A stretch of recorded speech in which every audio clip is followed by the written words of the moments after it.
नमस्कार, आप देख रहे हैं द क्रेडिबल न्यूज। मैं हूं शालिनी। दोस्तों, इस वीडियो में हम बात करेंगे देश में गिरते हुए रुपए पर बीजेपी नेताओं के कुछ ज्ञान की, जिसमें सबसे पहले हम बात करेंगे बीजेपी नेता मनोज तिवारी जी की, जिन्होंने अभी हाल फिलहाल में एक ऐसा बयान दिया है जो अपने आप में आपको भी सोचने पर मजबूर कर देगा।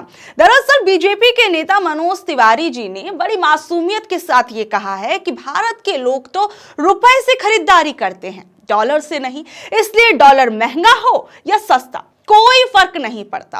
अब ये सुनकर मुझे लगता है कि देश में जो भी बच्चे इकोनॉमिक्स पढ़ रहे हैं उन्हें अपना कॉपी कलम लेकर तुरंत ये महान ज्ञान जो है नोट कर लेना चाहिए। और सिर्फ बच्चे ही क्यों, देश भर के टीचर प्रोफेसर भी इस थ्योरी को अपनी क्लास में पढ़ाना शुरू कर दे, कहीं उनके जो बच्चे हैं वो इस ज्ञान से पीछे ना रह जाएं। और अगर फिर भी इस ज्ञान के प्रसार कोई पूर्ति ना हो पाए या ज्यादा से ज्यादा लोगों तक ये ज्ञान ना पहुंच पाए, तो मुझे तो ये लगता है कि मनोज तिवारी जी को लंदन स्कूल ऑफ इकोनॉमिक्स में भेज देना चाहिए, ताकि दुनिया भी जान सके कि डॉलर बढ़ने से कोई फर्क नहीं पड़ता। क्योंकि देखिए, ऐसी खोज तो भारत के अंदर ही संभव है और खासकर बीजेपी नेताओं द्वारा ही संभव है।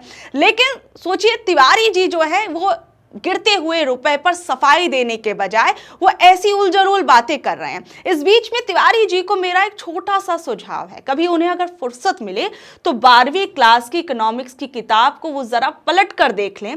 तब उन्हें समझ आएगा कि जब डॉलर की कीमत बढ़ती है तो देश में रुपया गिरता है, और जब रुपया गिरता है तो महंगाई आपकी, मेरी और हर भारतीय की जेब पर सीधे लात मारती है। तेल महंगा होता है, पढ़ाई महंगी होती है, फोन महंगे होते हैं, टिकट महंगे होते हैं, सब कुछ महंगा होता है। लेकिन ऐसे बयान जो है फिर भी बीजेपी नेता देने से बाज नहीं आते। और गिरते हुए रुपये पर चिंता दिखाने के बजाय, इसका हल निकालने के बजाय बीजेपी के नेता जो है ऐसे एक से बढ़कर एक बयान देते हैं। इस बीच में हमारी वित्त मंत्री निर्मला सीतारमण जो कि एक कार्यक्रम के अंदर गिरते हुए रुपये पर क्या कहती हैं, और वो कहती हैं बड़ी शांति के साथ कि रुपया जो है वो अपना लेवल खुद ही बना लेगा, इसे लेकर ज्यादा चिंता करने की बात नहीं है। उन्होंने ये बात ऐसे वक्त पर बोली जब रुपया गिरकर 90 के ऊपर जा चुका है।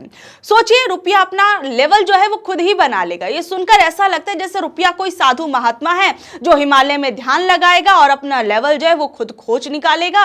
और जबकि जो हकीकत जो है वो ये है कि हमारे देश की अर्थव्यवस्था की रीढ़ जो है वो लगातार टूटती जा रही है। और अगर रुपया जो है वो अपना लेवल खुद ही बना लेगा, जब रुपया खुद ही अपने आप सब कुछ कर लेगा, तो मैं ये पूछती हूं कि फिर हमें हमारे देश के अंदर वित्त मंत्री की जरूरत ही क्या है। और जब मान लीजिए देश के अंदर जो पोल्यूशन जो है वो अपने आप ही ठीक हो जाएगा, तो हमें हमारे देश के अंदर सरकार की जरूरत ही क्या है। मैं तो ये भी पूछती हूं, जब सब कुछ अपने आप ही इस देश के अंदर हो रहा है तो हमें एक चुनी हुई सरकार की भी जरूरत क्या है। हमें ये जरूरत ही क्यों है कि हम इस देश में चुनाव कराएं अलग अलग लेवल पर जाके। जब सब कुछ अपने आप होना है तो सब कुछ उसे अपने हालात पर ही छोड़ दिया जाए। और इस देश की जो जनता है फिर वो फालतू में ये क्यों सोचे कि हमारे देश की सरकार है हमारे देश के बारे में सोचेगी। जब हम इतना पैसा टैक्स के रूप में अपने देश की सरकार को दे रहे हैं तो वो भी हमारे बारे में सोचेगी, हमारे देश की अर्थव्यवस्था को मजबूत करेगी। यानी हमें किसी चीज की जरूरत ही नहीं जब इस देश में सब कुछ अपने आप हो रहा है। अब आप खुद देखिए कि रेखा गुप्ता जी, दिल्ली के मुख्यमंत्री जो हैं, वो कैसे कैसे बयान देती हैं। सोचिए, वो दिल्ली के अंदर एक मुख्यमंत्री के पद पर हैं और दिल्ली के हालात से हम और आप सब वाकिफ है कि किस तरीके से लगातार दिल्ली के अंदर पोल्यूशन जो है वो बढ़ता जा रहा है, आम लोगों के स्वास्थ्य पर इसका कितना बुरा असर पड़ रहा है। वहीं रेखा जी का महान ज्ञान जो है वो सामने आता है। वो AQI को बताती है कि वो ऐसा टेम्परेचर है जो किसी मशीन से निकलता है। सोचिए, रेखा गुप्ता दिल्ली की मुख्यमंत्री ये बात कर रही हैं। तो अब आप ये सोचिए, क्या रेखा गुप्ता जी दिल्ली की जनता को प्रदूषण से खाक बचाएंगी, जिन्हें ये न मालूम नहीं है कि आखिर में AQI जो है वो होता क्या है, और वो खुले मंच से ऐसी ऐसी बातें कर रही हैं, ऐसी बेतुकी बातें कर रही हैं, वो भी दिल्ली के एक मुख्यमंत्री हैं।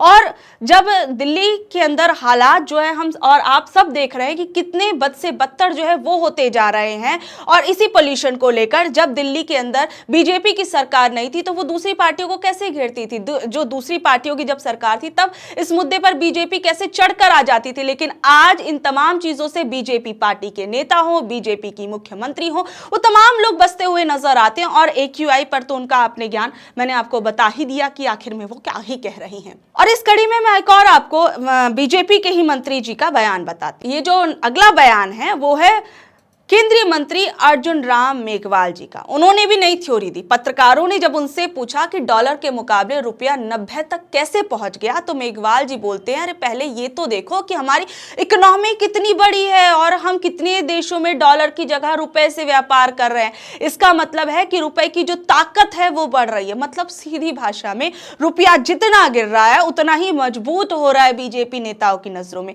अब इसे सुनकर तो मानो ऐसा लग रहा है कि ये जो ग्रेविटी होती है वो भी शर्मा जाए कि दुनिया में पहली बार किसी मुद्रा की ताकत का पैमाना उसकी गिरावट बन गया, कि मतलब जो चीज जितनी गिरेगी वो उतनी ज्यादा मजबूत होती रहेगी। अगर इसी तर्क से चले तो अगले साल तक अगर रुपया जो है 120 हो जाता है तो शायद सरकार प्रेस कॉन्फ्रेंस कर कर कह देगी कि भारत इतना शक्तिशाली हो गया है कि रुपया अब धरती को छोड़कर अंतरिक्ष की ओर बढ़ गया है। अब आप खुद भी समझिए कि आखिर में देश में जब रुपया गिरता है तो हमारी अर्थव्यवस्था कैसे कमजोर होती है। मैं यहां पर सिर्फ बीजेपी नेताओं के बयान के बजाय आपको असल चीज जो है वो भी बताती हूं। देखिए, इससे क्या होता है कि हमारा जो आयात है वो महंगा हो जाता है। आयात यानी हम जो भी चीजें बाहर से मंगवा रहे हैं वो चीजें जो है वो महंगी हो जाती है, क्योंकि हम डॉलर में अपनी खरीदारी जो है वो करते हैं। इसमें जो चीजें महंगी होती है उसमें आपका पेट्रोल, डीजल, खाना बनाने का तेल हो गया, मोबाइल, लैपटॉप हो गया, दवाइयां हो गई, तमाम तरह की मशीनरी जो गई, हर चीज की जो कीमत है वो बढ़ने लगती है। मान लीजिए कि भारत में एक बैरल कच्चा तेल जो है वो $100 में खरीदा जाता है, ठीक है। तो एक बैरल अगर देखा जाए $100 इंटू अगर हम 80 करेंगे तो ये 8000 हो जाएगा। और अगर बाद में रुपया जो है और गिर जाता है, 80 की बजाय वो 85 हो जाता है, तो यही एक बैरल का तेल $100 इंटू 85 अगर हम करते हैं तो ये हो जाएगा 8500 रुपए का। यानी हर बैरल पर आपको 500 रुपए ज्यादा खर्च करना पड़ेगा। ये होता है अगर डॉलर के मुकाबले रुपया देश के अंदर गिरता है। और इस चीज का सीधा असर किस पर पड़ेगा? आप पर, हम जैसे लोगों पर जो है इसका सीधा असर पड़ेगा। और इसके अलावा अगर जो बच्चे भारत को छोड़कर विदेशों में जाकर पढ़ाइयां करते हैं उनकी पढ़ाई महंगी हो जाएंगी, यात्राएं जो हैं, जो लोग घूमने फिरने के लिए विदेश जाते हैं वो महंगी हो जाएंगी, डॉलर में फीस देने वालों की लागत जो है वो बढ़ जाएगी, विदेश घूमने पर आपको ज्यादा खर्च करना पड़ेगा। मान लीजिए किसी बच्चे की फीस जो है वो $10,000 है, ठीक है, और $10,000 इंटू अगर हम 80 रुपए में करते हैं तो लगभग वो 8 लाख हो जाएगी। और अगर यही 80 रुपए बाद में 85 रुपए हो जाते हैं तो अब आप देख लीजिए कि 8,50,000 रुपए जो है वो देने पड़ेंगे। यानी 50,000 रुपए सीधे जो है वो डॉलर के मुकाबले रुपया गिरने पर बढ़ जाते हैं। अब आप सोचिए इसके अलावा अगर हम देखें तो अगर जो कंपनियां जिन्होंने जो कई भारतीय कंपनियां जो हैं जिन्होंने डॉलर में अगर कर्ज लिया हुआ है विदेशों से और अगर रुपया गिरा है तो उन्हें उतना ही कर्ज जो है वो चुकाना पड़ेगा और उसमें जो रुपए हैं वो देने पड़ेंगे। अब आप ये भी देखिए, और इन तमाम चीजों का कमाई पर असर पड़ेगा, कमाई पर दबाव पड़ेगा, शेयर बाजार पर इसका असर जो है वो पड़ेगा। देखिए, कुछ लोग कहेंगे कि जो इससे जो निर्यातक हैं जो अपना सामान बाहर भेजते हैं उनको प्रॉफिट होगा, जैसे कि जो कंपनियां निर्यात करती हैं जिसमें IT कंपनियां, कई मेडिसिन, टेक्सटाइल्स, उन्हें ज्यादा रुपए मिलते हैं क्योंकि डॉलर की कीमत जो है वो बढ़ गई। लेकिन ये फायदा जो है काफी ज्यादा लिमिटेड होता है क्योंकि जो कच्चा माल होगा वो तो आखिर में महंगा ही होगा ना। और इससे क्या होगा, अगर हमारा जो रुपया गिरता है डॉलर के मुकाबले तो हमारा जो फॉरेन डायरेक्ट इन्वेस्टमेंट है वो भी कम हो जाता है क्योंकि जो फॉरेन इन्वेस्टर्स हैं वो डॉलर में कमाई चाहते हैं।